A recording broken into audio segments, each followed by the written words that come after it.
సోమవారం వచ్చిందంటే చాలు వివిధ ప్రాంతాల నుంచి జిల్లా కలెక్టరేట్ల వైపు అడుగులు పడుతుంటాయి.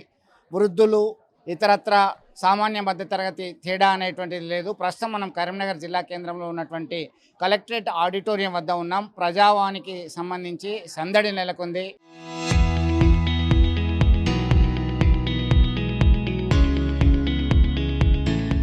కేవలం కరీంనగరే కాదు, జగిత్యాల, రాజన్న సిరిసిల్ల, అలాగే పెద్దపల్లి జిల్లా కేంద్రాల్లో సైతం తమ సమస్యలు పరిష్కరించాలంటూ అధికారుల చుట్టూ తిరుగుతూనే ఉన్నారు.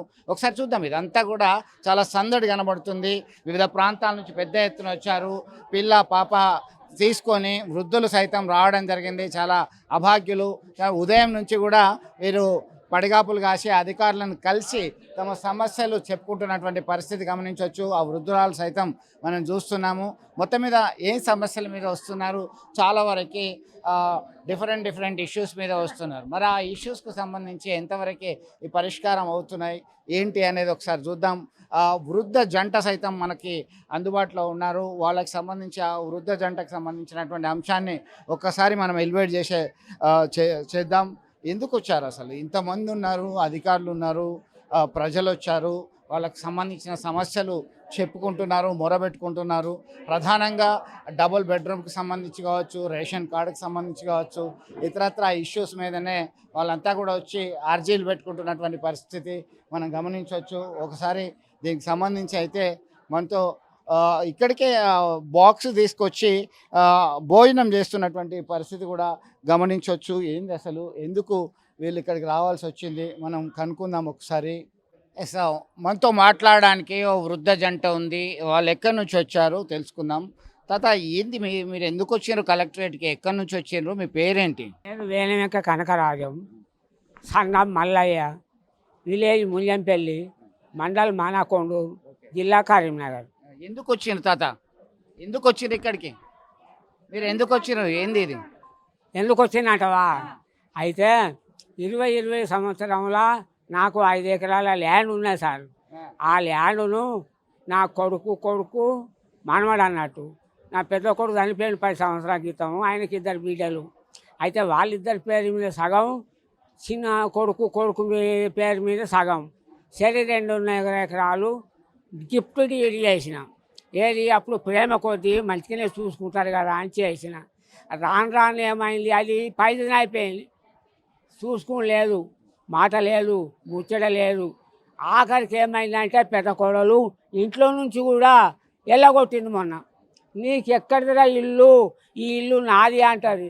20 సంవత్సరాల నుంచి చిన్న కొడుకు ఇంట్లో ఉన్నా. ఇప్పుడు నీ ఇంట్లోకి అత్త బిడ్డ అని అంటే, ఇదివరకు ఎక్కడ ఉన్నావో గక్కనే ఉండురా,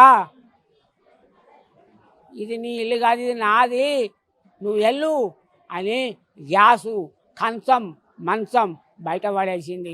దానికి గవాయిలు ఇల్లు పక్క పొంటు ఉన్నోళ్ళే ఉన్నారు. వాళ్ళే వచ్చి చూసిండ్రు. ఏందమ్మా ఇది పద్ధతి కాదు ఇట్లనా అని చెప్పి వాళ్ళు అన్నారు. తెల్లారి 10 మంది పెద్ద మనుషులు వచ్చిండ్రు, చూసిండ్రు. ఇదేనా పద్ధతి, ఇదేనా కథ అన్నారు. మరి నీ సంగతి ఏంటి, నీ ఉద్దేశం ఏంటి తాత అంటే, ఆమె మొదలు ఇంటికి వెళ్ళాలి, తర్వాత కొడుకు వెళ్తాడు. ఎందుకు అంటే 20 సంవత్సరాలు వాని ఇంట్లున్నా కాబట్టి వాడు తర్వాత వెళ్తాడు, ఈమె మొదలు బయటకు వెళ్ళాలి. వెళ్ళిన తర్వాత ముచ్చట అంటే, అట్లా కాదు, వెళ్ళగొడితే 2 నిలగొట్టాలి, లేకపోతే లేదు, అది పద్ధతి కాదు అన్నారు. సరే 2 నిలగొడతా, ఏం బిడ్డ పోతా బాబు, 2 అది ఒప్పందం అయింది. అది మళ్ళీ తర్వాత ఏమైందంటే, మేము ఎందుకు పోతాము, ఎవడు మమ్మల్ని వెళ్ళగొట్టుకోడు అంటది. నీకేం కావాలి, ఇప్పుడు నీకేం కావాలి? ఇప్పుడు ప్రస్తుతము నేను చేసినటువంటి గిఫ్ట్ డీడ్ భూమి నాది, నాకు కావాలి. ఏమన్నారు కలెక్టర్ అమ్మ, ఏమన్నది, అధికారులు ఏమన్నారు? అధికారులు ఏం లేదు, ఇది వరకు 2 సంవత్సరాల నుంచి తిరుగుతూనే ఉన్నా, చేస్తూనే ఉన్నా. ఆడిఓ ఆఫీసు పోయినా చేసిన, ఆడిఓ సారు, మహేశ్వర్ సారు ఉండి. అయితే ఇప్పుడు భూమి తీసే అధికారం మాకు లేదు, పెట్టే అధికారం మాకు లేదు, అది కలెక్టర్కు ఉన్నది. మీరు పోయి కలెక్టర్ని కలుగుండి అంటే కలెక్టర్ కూడా పెడితే వాళ్ళు వచ్చిండ్రు. మానకొండూరు ఎంఆర్ఓ ఆఫీస్కి పంపారు. వాళ్ళ వాంగ్మూలాలు తీసుకొని చేయండి పంపమని. అక్కడ గోదాంగటకు ఆఫీస్ ఉన్నది, అక్కడికి పోయినాం. అక్కడ వాంగ్మూలాలు తీసుకున్నారు. వాళ్ళు పంపిరో లేదో, మానకొండూరు ఎంఆర్ఓ నుంచి ఆ వాంగ్మూలాలు పంపలే, వాళ్ళు అక్కడనే ఉంచుకున్నారు. ఆర్ఏ మేడం, హుషార్ మేడం డబ్బులు ఇస్తే పంపుతాడట, లేకపోతే లేదట. అయితే అది అక్కడనే ఉన్నది. అయితే నా కొడుకు ఒప్పుకున్నాడు, మా బాపు పేరట చేసినా నాకేం అభ్యంతరం లేదు. మరి వాడు వస్తే ఆయనతో ఎట్లా భూమి నాకేం పని చేస్తుంది, మాకు వేరే ఇంత అంత భూమి ఉన్నది, మేము ఎట్లా చేసుకొని బతుకుతాము, వాణి అని మానకొండ ఆఫీసులో ఆర్ఐ గారు ముందట చెప్పుడు చేసి జరిగింది. కోడలు నేనేందుకు చేస్తా అంటది. అంటారు కదా, అది మామూలే కదా. ఇప్పుడు ప్రస్తుతానికి నేను చేసినటువంటి గిఫ్ట్ ల్యాండ్ నాది, నాకు కావాలి.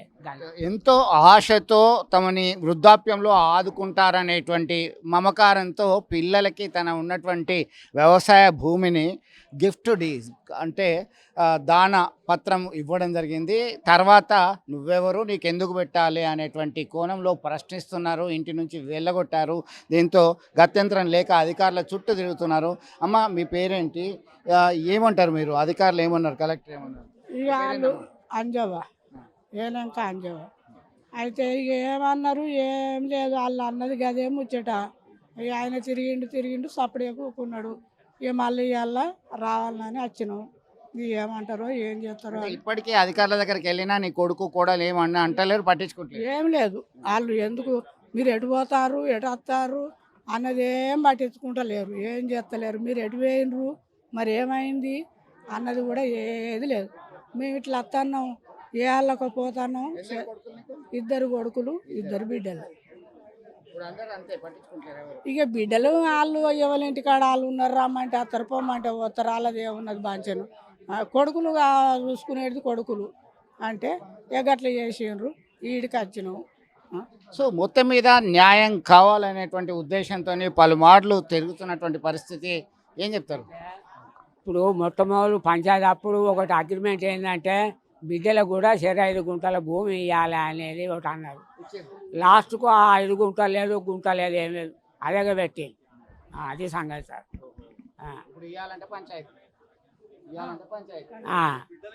ఇప్పుడు వాళ్ళు 5 గుంటలు ఇచ్చేది లేదు. ఎస్, మొత్తం మీద ఇప్పటికీ వృద్ధ జంట పలుమార్లు వాళ్ళు తిరుగుతున్నారు.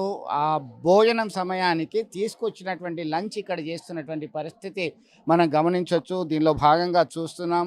అసలు వృద్ధుల సంరక్షణ చట్టం ఏం చెప్తున్నది? మనతో మాట్లాడడానికి న్యాయవాది ఉన్నారు, చెప్పండి ఏం చెప్తారు?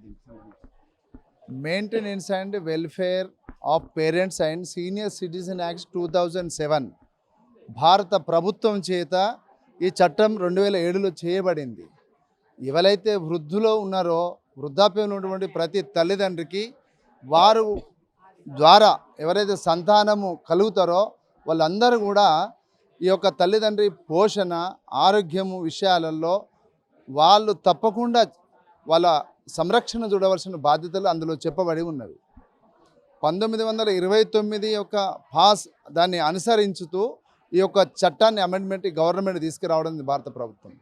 అప్పటి నుంచి ఇప్పటి వరకు మరి ఇలాంటి వృద్ధులు అనేక మంది మన కరీంనగర్ జిల్లా వ్యాప్తంగా మరి ఇట్లా ప్రజావాణిలో మన జిల్లా కలెక్టర్ గారి దగ్గరికి రావడం, మరి ఈ విధంగా దరఖాస్తులు ఇవ్వడం, వీళ్ళు కేవలము జిల్లా కలెక్టర్లు అందరూ కూడా, నేను తెలంగాణ వ్యాప్తంగా చెప్తా ఉన్నాను, శ్రద్ధ వహించాలి, వృద్ధుల పట్ల శ్రద్ధ తీసుకోవాలి జిల్లా కలెక్టర్ గారు. ఎందుకంటే మనం కూడా రేపు వృద్ధులమవుతాం, మన పిల్లలు కూడా మన సంరక్షణ, మన హెల్త్ను చూసుకోవాల్సినటువంటి యాక్ట్ని ఇంప్లిమెంట్ చేసి వారు ఇచ్చిన గిఫ్ట్ డీడ్ క్యాన్సిల్ చేసి వాళ్ళకి తప్పకుండా. రీసెంట్లీ కూడా రేవంత్ రెడ్డి గారు కూడా తల్లిదండ్రుల సంరక్షణ కొరకు చట్టం తీసుకురావడం జరిగింది రాష్ట్రంలో. కాబట్టి ఆ చట్టాన్ని అనుసరించి కూడా కలెక్టర్ గారు వెంటనే వారు ఏదైతే వృద్ధులు భూమిని వాళ్ళ పిల్లల పేరు మీద చేసిర్రో చట్టపరంగా వాళ్ళకి ఇప్పించండి. మరి ఇలాంటి సమస్యలను మీ దృష్టికి తీసుకొచ్చినప్పుడు మీరు కింది స్థాయి అధికారులు, ఎక్కడైతే మండల రెవెన్యూ అధికారులు, తహసీల్దార్ గారులు, అదేవిధంగా రెవెన్యూ డివిజనల్ అధికారులు, వీళ్ళంతా అప్రమత్తం కావాలా. అక్కడ ఉన్నటువంటి ప్రజావాణి కార్యక్రమాలకు ఎందుకు పోతలేరు ప్రజలు? కేవలం జిల్లా కలెక్టర్ గారికి ఇస్తేనే న్యాయం జరుగుతుందని ఇక్కడికి రావడం జరుగుతుంది.